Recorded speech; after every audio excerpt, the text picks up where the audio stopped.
Greetings, ladies and metalgents, and welcome to the latest narration of the web series Accidentally Adopted. If you're new to the series, there is a playlist listed down below in the description. And as always, I hope that you enjoy. Part 3, Chapter 8, Formality. Journal Entry 27, date 147, name Greg George. Operation Whisper is a success. We've driven poor Uncle Yum half crazy with his own name being whispered in otherwise empty rooms and corridors at random times. I told Pops that he's going to have to reveal the robot soon, or the prank will stop being funny and start being illegal psychological warfare. Or maybe Juan shouldn't have taken my chocolate, and I wouldn't have convinced him that he was haunted. Anyways, I had to admit to Pops that I might have been busted for driving someone nearly insane with this prank, and he wanted to know if I'd learned my lesson. Of course, I only use my powers for good, like punishing Juan for taking my chocolate. I swear when the robot pops out into plain view, it's going to be fecking hilarious. We're right on the line between good-natured fun and petty cruelty, though. Let's not toe over that accidentally. That crap would be fecked. In other news, formal robes suck balls. Feck these stupid, flowing, uncomfortable, restrictive folds and stupid-ass tassels. My fecking tripped between my wardrobe and my door. Absolute crap. No, the things I'll do for my family. Mom and Lucy want a family photo, so it's fancy clothes. I miss my blues. Way less crap. And I looked fucking stupid. Fucking bedazzled goddamn bedsheet with all of these stupid-ass tripping hazards draped off right in front of my fucking feet. There is no circumstances, no matter how formal, that can get me into that stupid thing outside of the ship. There are certain parts of the wee thing I refuse to wear it. I like not being dead too much to care about fashion. Linus gets me. The robes are stupid. Oh, and also Mom has somehow forbidden all hands from teaching me the seafarer's negation curse words. Look, Mom, I'm infantry. Swearing is practically fucking genetic for us. Besides, I have no doubt that eventually I'll meet somebody so stupid, the only way to tell them how stupid they are is with the foulest possible language. Pops is no damn help. He says he doesn't want me to pick up on bad habits. Bitch, please. Have you ever met an infantryman? It is a strange thing that among your people there is infantry amongst the ships, he said to me. Who else would the Navy send to secure a beachhead? Or send to board enemy vessels, or repel boarders? Wait, you're a naval soldier? Technically, yes, but our command structure is separate from all the actual sailors. Our jobs are different. We don't want to be in each other's way. The word you use generally is for armies on planets. Well, that's a bit of a funny thing about us. We have an army in addition to the Navy. Does your Navy not take planets? Sometimes, if the planet surrenders. But if we have to go down and take it away, the Navy sends us in to clear the way for the army and their heavy equipment. Your people must be very experienced with warfare. Have you found no friends amongst the stars? To be fair, we mostly fight each other. Well, then, there wouldn't be a word for what I am, would there? We've been considering you a big weird lemur. Lemur? Well, yes. You look at me and say, oh, that's definitely a lemur. Weird lemur.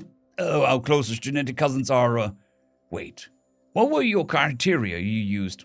Single set of opposable thumbs, upright bipedal locomotion, forward-facing binocular vision, stereoscopic hearing, omnivore dentation, and mammal. And lemurs are what you came up with? Yes. So lemurs are common across the galaxy.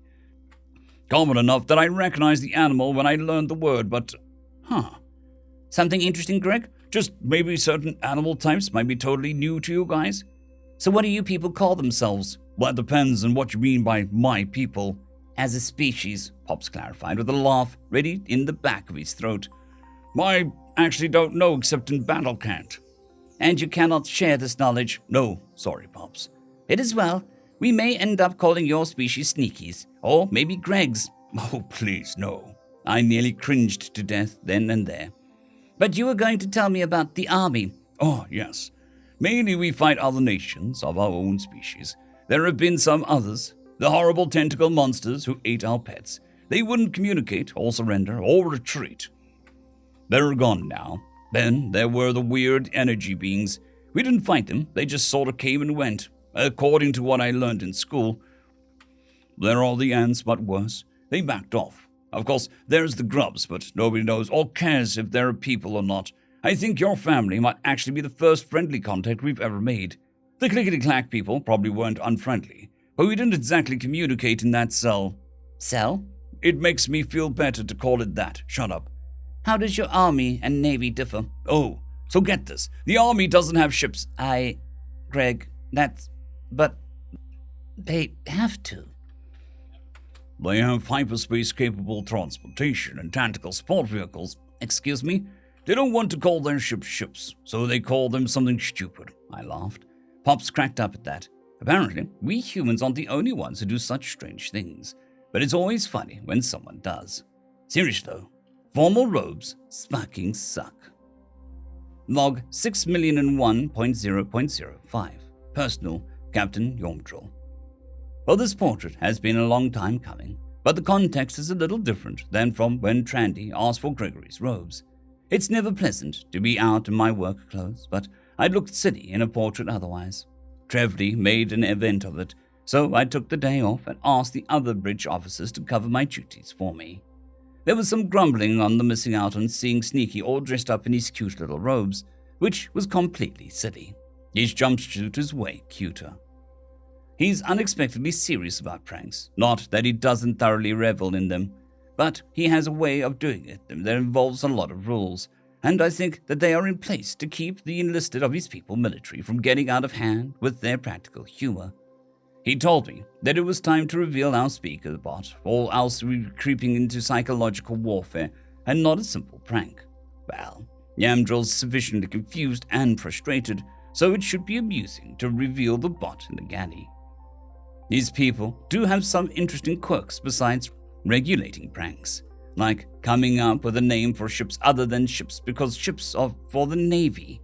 How delightfully silly. In all likelihood, pointing out how silly the Army is being to the Army would be a very bad idea, though. At least for an outsider, it would be a bad idea.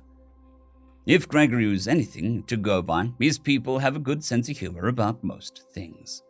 Apparently, the wee sing is the first friendly first contact on record for his people, which from memory is strange. Most species find, if not friends, at least people willing to talk amongst the stars. Not so for the Sneakies. I shudder to think of what they named ants, but worse.